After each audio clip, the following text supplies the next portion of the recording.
प्रकृति में शिव एक ऐसे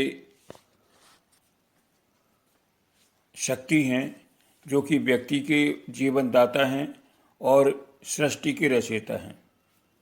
वास्तव में देखा जाए तो शिव आदि पुरुष हैं। शिव जीवन और मृत्यु दोनों का ही समागम उनमें होता है और प्रकृति और पुरुष के मिलने से ही ये हम लोग जो भी जीव हैं वो आगे बढ़ते हैं। ये बात सही है कि बिना पुरुष और बिना स्त्री के व्यक्ति अधूरा है। हम लोग ये समझते हैं कि अर्धनारीश्वर शिव जी हैं। शिव जी आधे पुरुष और आधे स्त्री हैं।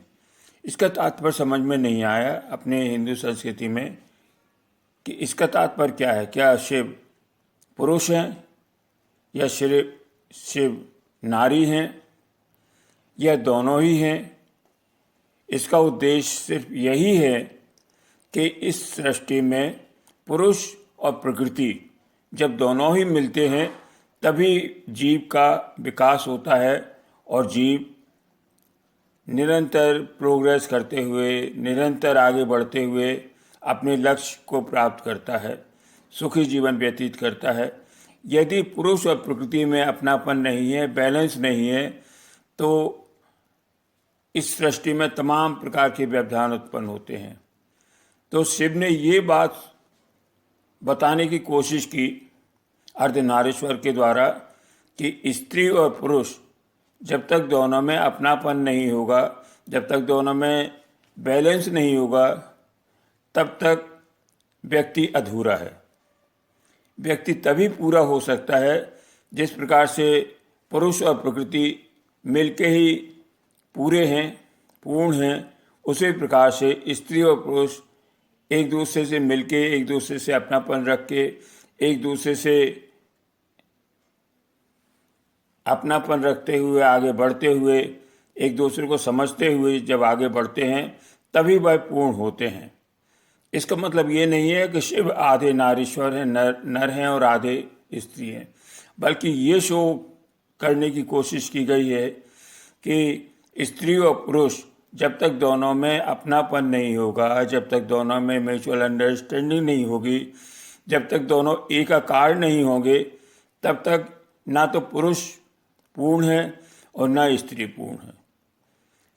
जब दोनों ही मिलते हैं, दोनों ही अपने आप में रहते हैं, बैलेंस करके चलते हैं, उनमें आपस में प्रेम रहता है, अपनापन रहता है, ईगो नहीं रहता। कहने का तात्पर्य यदि दोनों के बीच में अहम नहीं है तो उनकी जीवन गाड़ी, जीवन नैया निरंतर गति से आगे बढ़ते हुए अपने चरम लक्ष्य को प्राप्त करती है।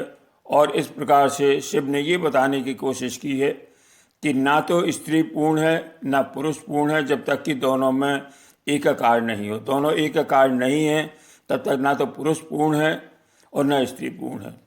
दोनों का पूर्ण होने के लिए जरूरी है कि शिव की तरह ही, जैसे शिव ने पार्वती को अपने दिल में बसाया, ऐसा नहीं बसाया कि दिल में बसा लिया, बल्कि रियल में ही पार्वती जी ने शिव को और शिव ने पार्वती जी को एकाकार किया अपने में, अपने अंदर, अपने मस्तिष्क में, अपने शरीर में।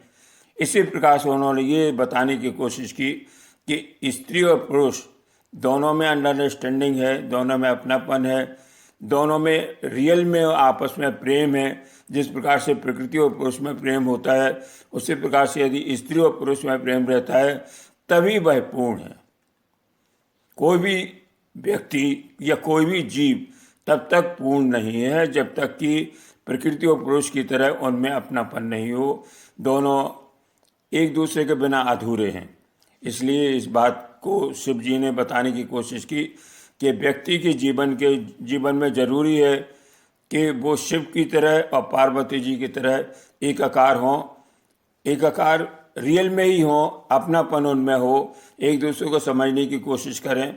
और ये तभी पॉसिबल है जबकि प्रकृति और पुरुष एक दूसरे से मिलें, एक दूसरे को आप समझें, एक दूसरे के प्रति समर्पित रहें, तभी वो पूर्ण हैं। अलग अलग रहने से, अलग अलग ईगो होने से या कोई भी प्रॉब्लम क्रिएट होती है तो वो पूर्ण नहीं है। इसलिए हम कह सकते हैं कि अर्धनारीश्वर के बाद भी शिव ही ऐसे हैं जो कि पूर्ण हैं, सृष्टि के रचयिता हैं। और उन्होंने इसी बात को संकेत किया है कि पुरुष और स्त्री का जिस तरीके से समागम है, जिस तरीके से एकाकार है, जिस तरीके से एक दूसरे को समझते हैं, उसी प्रकार से हर पुरुष को और हर नारी को, क्योंकि नारी जो है प्रकृति के प्रतीक है और शिव पुरुष के प्रतीक है, तो जिस तरीके से शिव और पार्वती जी एकाकार हैं, उनमें कभी भी हर देवता में ये चीज़ है, लेकिन शिव ऐसे हैं जिनमें रियल में ही पार्वती और शिव में कोई भी भिन्नता नहीं है, दोनों अलग अलग नहीं हैं, बल्कि दोनों ही एक हैं।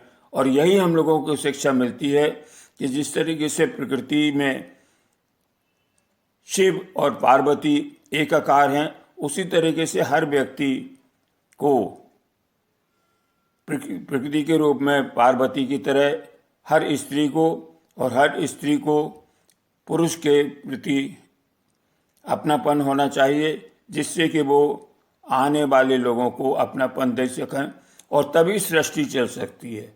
तो इस बात का शिव भगवान ने ये संकेत किया है कि प्रकृति और पुरुष की तरह ही हर व्यक्ति को एकाकार होना चाहिए।